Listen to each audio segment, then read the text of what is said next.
Kenji Girac métamorphosé, la sobriété après l'accident, j'ai arrêté tout ça. J'ai failli perdre ce bonheur. Kenji Girac, métamorphosé, révèle les larmes de sa sobriété et est le accent aigu électrochoc qui lui a sauvé la vie. 1 an et demi s'est écoulé depuis la nuit fatidique qui a failli lui coûter son existence. Ce samedi 25 octobre, Kenji Girac a fait face à son passé dans l'émission 50, Inside sur TF1. Devant une Isabelle Iturburu à l'écoute, le chanteur est revenu sur cet épisode sombre. Avec une sincérité désarmante, l'artiste, visiblement métamorphosé, confie avoir opéré une transformation radicale de son mode de vie. Ce n'était pas moi, lâche-t-il avec émotion, évoquant cette période marquée par les excès et une douloureuse perte de contrôle.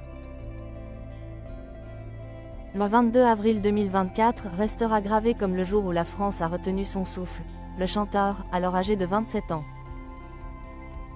était retrouvé grièvement blessé par balle au thorax dans sa caravane à Biscarrosse.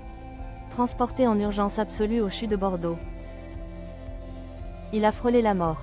Rapidement, les rumeurs les plus folles ont secoué le pays. Tentative de suicide, drame conjugal.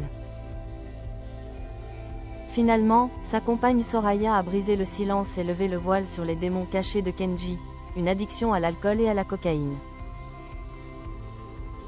J'ai bousculé la France, le mea culpa poignant et elle appelle au pardon de l'artiste. Face à la journaliste, Kenji Girac s'est exprimé avec une humilité et une émotion rares. Ça va très bien, assure-t-il d'emblée. Avant d'expliquer à quel point cet accident a agi comme un véritable électrochoc salvateur. De gérer tout ça, oui, ça m'a effrayé un peu. Tout ça, c'était irréel pour moi, ce n'était pas moi. La plus grande peur du chanteur n'était pas la mort, mais le jugement de son public. Et de montrer ce côté-là, j'avais peur que les gens y croient vraiment. Et je me suis dit, merde, j'ai dû décevoir. Tous les gens qui me suivent, maintenant, ils vont croire quoi de moi? Confie-t-il, les yeux brillants. Reconnaissant avoir bousculé la France, le chanteur a ressenti le besoin viscéral de s'excuser auprès des millions de personnes qui l'ont soutenu. Je déteste bousculer quelqu'un, et là, j'ai bousculé la France. Pour lui, cette confession publique, y compris dans son livre témoignage, est une étape essentielle de sa reconstruction. Il fallait que je le fasse à mon public qui me suit depuis toutes ces années. Aujourd'hui, Kenji Girac déclare être sobre depuis 1 an et demi et affirme avec force que ses démons appartiennent désormais à un passé lointain. On ne le voit pas, parce que l'alcool, ce n'est pas ce qu'on croit, ce n'est pas aussi banal. Les gens banalisent l'alcool. Aujourd'hui, ça fait 1 an et demi que je suis sobre, j'ai arrêté tout ça. Ça me va très bien. Cette sobriété est associée à une discipline de fer et à une transformation complète de son mode de vie. 6 heures du matin debout, couché très tôt, je mange beaucoup mieux, beaucoup de sport.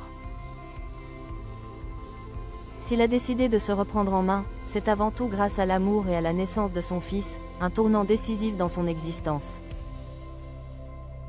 Le chanteur conclut sur une note d'espoir déchirante et pleine de gratitude, elle est magnifique la vie. T'imagines, j'aurais pas pu vivre ça, ce petit bonheur-là, dans mes bras. Faire le pot à pot avec mon garçon après tout ça. C'était un peu l'acceptation, de se dire, voilà, maintenant j'ai la chance. Kenji Girac est revenu des portes de l'enfer pour embrasser une nouvelle vie, plus vraie, plus saine, et désormais pleine d'une joie qui n'est plus artificielle.